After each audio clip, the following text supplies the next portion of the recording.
On the morning of the 14th of November, a postman named Jeff Adler walked the same route he had walked for 11 years along the cliffside road outside the small coastal village of Marrow Point in Cornwall. It was cold, the kind of cold that gets into your bones before you even step outside, and the sea below was the color of wet slate. Jeff noticed something he had never noticed before.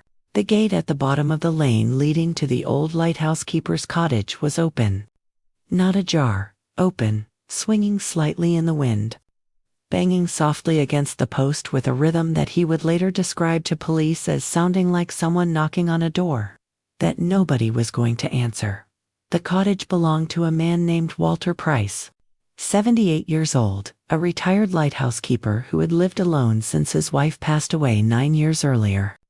Walter was a creature of habit. Every single day, without fail, he collected his post at exactly 8:30 in the morning, standing at the end of his drive in a flat cap and a green wax jacket, regardless of the weather. Jeff had joked with him about it more times than he could count.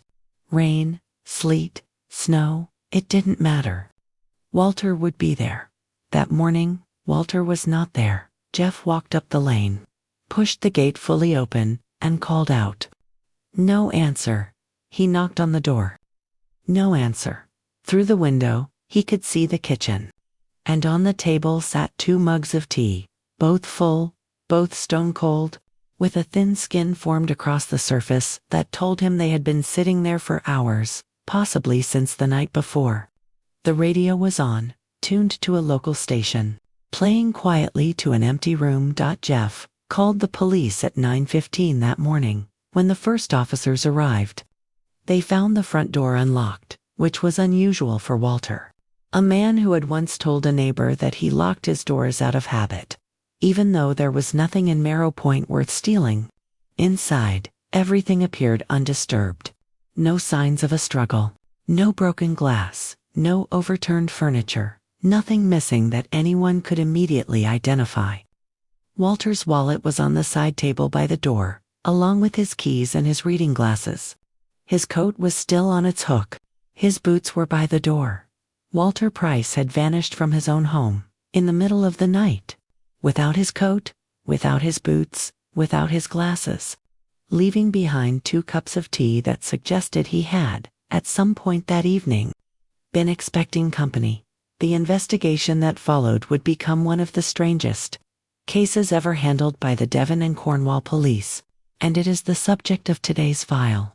Marrow Point was, and still is, a village of fewer than 400 people, the kind of place where everyone knows everyone, where the same families have lived for generations, and where a missing person is not just a case number but a neighbor, a friend, someone whose face you have seen at the village shop 1,000 times. Within hours of the report, half the village had gathered near the cottage, watching as police taped off the property and began their search. Detective Inspector Marion Castell was assigned to lead the investigation. She had been with the Cornwall force for 19 years and had handled missing persons cases before. But something about this one bothered her from the start. As she would later tell a colleague, missing persons cases almost always fall into one of a few categories. There are the people who simply walk away from their lives, often due to debt, depression, or a desire to start over somewhere new. There are accidents, particularly common along the coastline, where an elderly person might fall while walking near the cliffs. And there are abductions, which are rare, especially in places like Marrow Point, but not unheard of. Walter Pryce did not fit neatly into any of these categories. He had no debts. His finances, when checked, were modest but stable.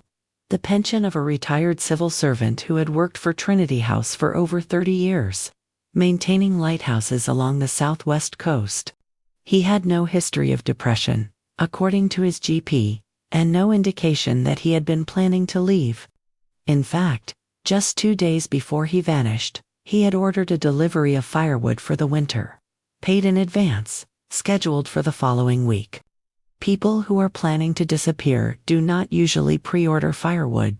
As for an accident, the search teams combed the cliffs for 3 days. Cornwall's Coast Guard, the local mountain rescue team, and dozens of volunteers walked every accessible stretch of coastline for nearly 2 miles in either direction. They found nothing. No body, no clothing, no sign that anyone had gone over the edge. That left abduction. And abduction raised an obvious and uncomfortable question. Why would anyone want to abduct a 70-year-old retired lighthouse keeper who, by every account, had lived a quiet, unremarkable life? The 2 cups of tea became the centerpiece of the investigation.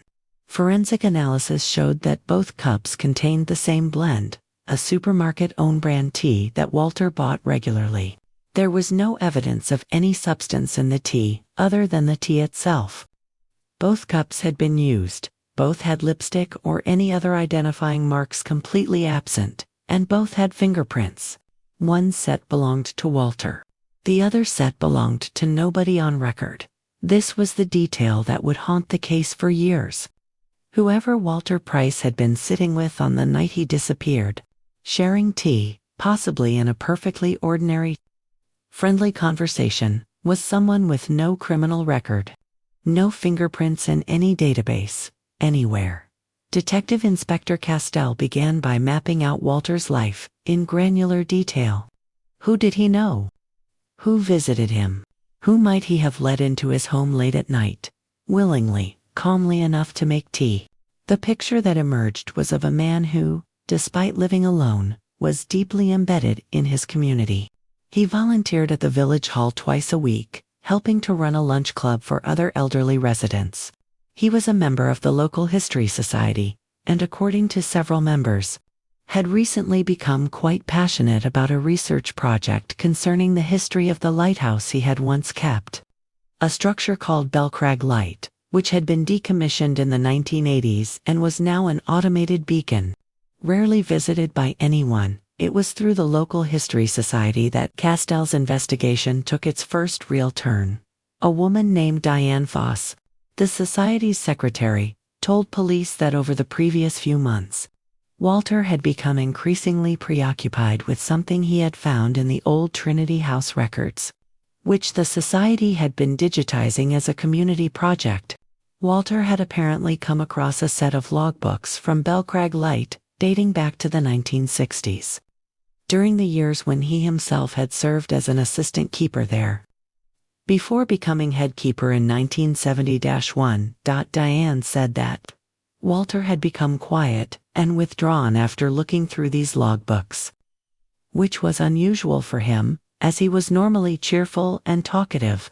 When she asked him about it, he had brushed it off, saying only that he had found something that didn't add up, and that he wanted to look into it before saying anything to anyone. Because he didn't want to stir up trouble for no reason. This was roughly 6 weeks before he disappeared. Castell requested access to the same logbooks Walter had been examining. What she found, with the help of a Trinity House archivist, was a series of entries spanning a period of about 8 months in 1960, during which the lighthouse had been staffed by 3 keepers on a rotating shift system, as was standard at the time. The entries were largely mundane. Weather observations, supply deliveries, maintenance notes. The kind of dry administrative record-keeping that lighthouse logs are famous for. But there was something odd about one specific keeper's handwriting. A man named Reginald Voss had been the principal keeper at Bellcrag Light during that period. His entries were neat, methodical, and consistent. Until a stretch of about 3 weeks, in August of 1960, during which his handwriting changed noticeably, becoming larger, looser, and at times almost illegible. During this same 3-week period, the entries became sparse, sometimes skipping days entirely, which was against regulations and would normally have been flagged by an inspector. Then, just as abruptly, the handwriting returned to normal. The entries resumed their usual thoroughness, and life at the lighthouse appeared to continue as if nothing had happened, except for one thing. In the logbook for the supply boat, which made deliveries to the lighthouse every 2 weeks, there was a note dated the 2nd of September, 1960, written not by Reginald Voss but by the boat's captain, a man named Harold Bly. The note simply read, Crew of 3 present and accounted for are Voss reports, assistant keeper, T.I. Marsh, transferred to Bellrock on the 4th of August per Trinity House instruction. No record of transfer order received at this office. Will confirm with head office on return. Castell's archivist found no record anywhere in Trinity House's surviving files of an assistant keeper named T. Marsh ever being transferred to Bell or to any other lighthouse in 1967 or any other year. In fact, there was no record of an assistant keeper named T. Marsh having ever existed at all, except for that single mention in the supply boat captain's log. And one other place, the Bellcrag Light personnel roster for 1967, which listed 3 keepers. Reginald Voss, principal keeper. Harold Bly, assistant keeper. And Thomas Marsh, assistant keeper, age 26. Walter Pryce, the man who would go on to become head keeper of Bellcrag Light 4 years later, had started his career there in 1966 as an extra trainee keeper who would have lived and worked alongside Voss, Bly, and Marsh during exactly the period in question. He would have been 20 years old at the time. Castell now had a working theory, though it was, by her own admission, a theory built on very thin evidence and a great deal of inference. Something had happened at Bellcrag Light in the summer of An assistant keeper named Thomas Marsh had, according to official records that didn't actually exist, been transferred away. Reginald Voss's handwriting had become erratic for 3 weeks, during which the logbook entries became sparse and irregular, and a young supernumerary keeper named Walter Pryce had been there to see all of it. 56 years later, Walter had found these records again, become troubled by them, told a friend that something didn't add up, and 3 weeks after that, vanished from his cottage in the middle of the night, leaving behind 2 cups of tea and a guest whose fingerprints matched no one. The next breakthrough came from an unexpected source. Castell, working with the assumption that whoever Walter had let into his home that night was someone he knew, or at least someone who had a connection to his past, requested records on everyone still living who had any documented connection to Bellcrag Light during the relevant period. Reginald Voss had died in 1918. Harold Bly, the supply boat captain, had died in 2003. Both had families, children and grandchildren scattered across the country, none of whom, on initial checks, appeared to have any obvious connection to Marrow Point or to Walter Pryce. But there was a third name that Castell had not initially considered relevant. Thomas Marsh, the assistant keeper who, according to official records, did not exist beyond 1967, had a sister. Her name was Eleanor Marsh, and in 1967, she would have been 22 years old. Castell found her marriage record from 1970, under the name Eleanor Trewin, and from there, a death record from 2011. Eleanor Trewin had died at the age of 6. She had 1 child, a daughter, born in 1972. The daughter's name was Susan Trewin, and Susan Trewin, now 51 years old, lived in a cottage just under 3 miles from Marrow Point, in the neighboring village of Pell's Cross. When Castell and her team went to speak with Susan, they found a woman who, by all accounts from her neighbors, lived an extremely quiet life. She worked part-time at a garden center, kept to herself, and had lived in the same cottage for over 20 years, having inherited it from her mother. She had no criminal record. She had never been fingerprinted. When officers arrived at her home, she was not there, and her car, an old gray estate car, was missing from the drive. Inside the cottage, which Susan's elderly neighbor allowed police to check after expressing concern that she hadn't seen Susan in 2 days, officers found something that would change the entire direction of the PIC investigation. In a back bedroom that appeared to be used as a kind of study, the walls were covered in newspaper clippings, photographs, and handwritten notes, all relating to Bellcrag Light and to a man named Thomas Marsh.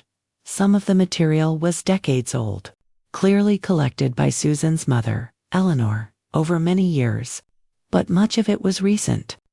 Printouts from genealogy websites, photographs of the lighthouse taken within the last few years, and, pinned in the center of the wall, a photograph of Walter Pryce, taken outside the village hall in Marrow Point, that appeared to have been taken secretly, from a distance. Using a long lens, on the desk beneath this wall of material, police found a notebook. In it, written in a careful, controlled hand, was what amounted to a private journal, spanning several years, in which Susan Trewin had documented her belief that her uncle, Thomas Marsh, had not been transferred from Bellcrag Light in 19, but had died there, and that his death had been covered up by the other two keepers, Reginald Voss and Harold Bly, and that the cover-up had continued for decades. Known to at least one other person who was, according to Susan's notes, still alive, still in the village, still pretending none of it happened. That person, the notebook made clear, was Walter Pryce, according to Susan's research, much of which Castell's team would later be able to partially corroborate through other records.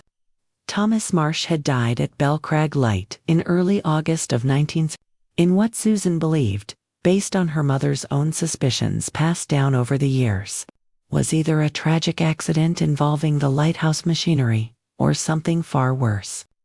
Rather than report the death, which would have triggered an investigation, an inquiry, and potentially scrutiny of safety practices at the lighthouse during a period when Trinity House was already under pressure over staffing and conditions at remote stations, Voss and Bly had apparently disposed of Marsh's body, most likely at sea, and fabricated the transfer record. Walter Pryce, 20 years old at the time, a trainee with everything to lose and his entire career ahead of him, had gone along with it, whether through fear, loyalty, or simple youthful naivety about the consequences of staying silent. Eleanor Marsh had spent the rest of her life believing her brother was alive somewhere, having simply cut off contact with the family, a not uncommon occurrence at the time. It was only late in her life, after stumbling across an old colleague of Voss's at a memorial service, who let slip a comment about what happened out at God rest him, that Eleanor began to suspect the truth. She never found proof. She passed her suspicions, and her growing obsession, on to her daughter, Susan. Before she died, Susan had spent over a decade quietly researching, watching, and waiting. And when the local History Society's digitization project brought those old logbooks back into the light, and word reached her, through the small-town grapevine that connects villages like Marrow Point and Pell's Cross, that Walter Pryce had been seen looking troubled after reading them, she had decided it was time to confront him. What happened on the night Walter disappeared? Castell's team would eventually reconstruct, through a combination of Susan's own notebook entries, mobile phone data, and, ultimately, Susan's own account, given 3 days after the search began. When she walked into a police station in Truro and asked to speak to someone about Walter Pryce, Susan told police that she had visited Walter that night, arriving around 9 in the evening. She said Walter had let her in without hesitation. Recognizing her, she believed, because of her resemblance to her mother, whom Walter had apparently known slightly, decades earlier. She said they had sat and talked for nearly 2 hours. She had told him everything, her mother's suspicions, her own research, the photograph of Thomas Marsh she carried with her. According to Susan, Walter had not denied it. She said he had sat quietly for a long time, and then had begun to cry, and had told her that he had carried what he knew for 56 years, that it had never stopped weighing on him, and that he was, in a strange way, relieved that someone finally knew. Susan said that Walter had then told her he wanted to do something he had wanted to do for decades, but had never had the courage to do. He wanted to go out to Bellcrag Light, one last time, and he wanted her to come with him. Bellcrag Light sits on a small rocky outcrop just over half a mile offshore, accessible only by boat, and since its automation in the 1980s, visited only occasionally by maintenance crews. Walter, Susan said, kept an old rowing boat in a small boathouse near his cottage, which he still used occasionally for fishing. Despite the late hour, Despite the cold, and despite what most people would consider an obviously reckless idea for a man of 78 and a woman with no boating experience, the two of them had rowed out to the lighthouse that night. Susan's account of what happened at Bellcrag Light itself was the part of her statement that police would spend the longest time trying to verify. She said that once inside the old lighthouse, Walter had led her down to the lower storage level, a part of the structure not used since automation, and had shown her a section of the original stone foundation that had, at some point, been patched with a different type of mortar. Clearly a later repair, inconsistent with the rest of the structure. Walter told her this was where it had happened.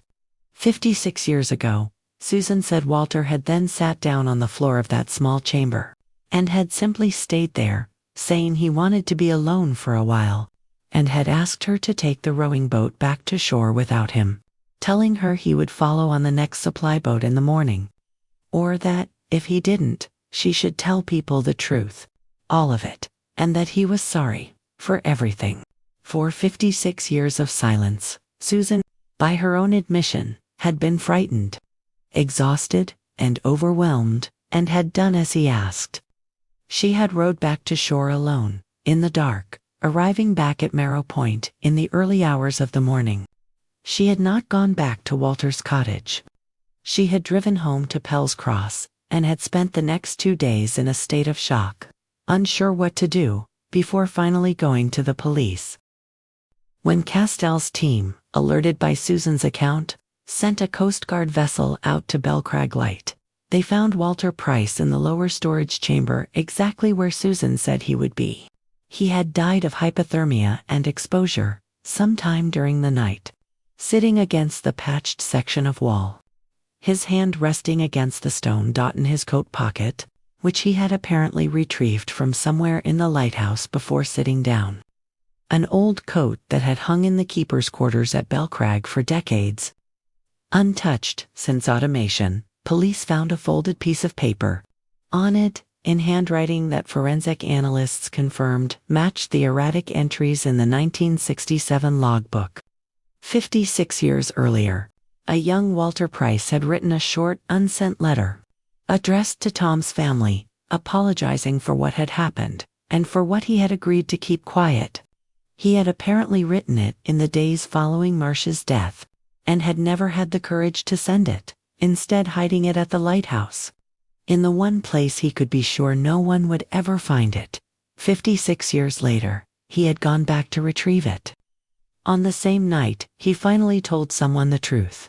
Susan Trewin was never charged with any crime. Her account was found to be consistent with all available evidence, and the coroner ultimately ruled Walter's death as accidental, the result of exposure following a deliberate, voluntary act by a man who, in his final hours, appeared to have made peace with a secret he had carried his entire adult life. As for what actually happened to Thomas Marsh in 1967, the truth never fully came to light. The patched section of wall at Bellcrag Light was eventually examined by a forensic archaeology team, but no remains were found, supporting the theory that Marsh's body had indeed been disposed of at sea, as Susan's mother had always suspected. Reginald Voss and Harold Bly, the two men most directly responsible, had taken whatever they knew to their graves decades earlier. The case was formally closed, 8 months after Walter's body was recovered. Susan Trewin still lives in Pell's Cross. She placed a small memorial plaque on the cliffs overlooking Bellcrag Light, dedicated to Thomas Marsh, the uncle she never met, finally acknowledged, 56 years after his death, and every year. On the anniversary of the night Walter Pryce rode out to that lighthouse for the last time, the lamp at Bellcrag Light, fully automated and requiring no human hand to operate, switches on for a brief moment outside its scheduled cycle. Trinity House engineers have examined the system repeatedly and found no fault, no malfunction, and no explanation for why it happens. They have stopped trying to explain it. The people of Marrow Point have not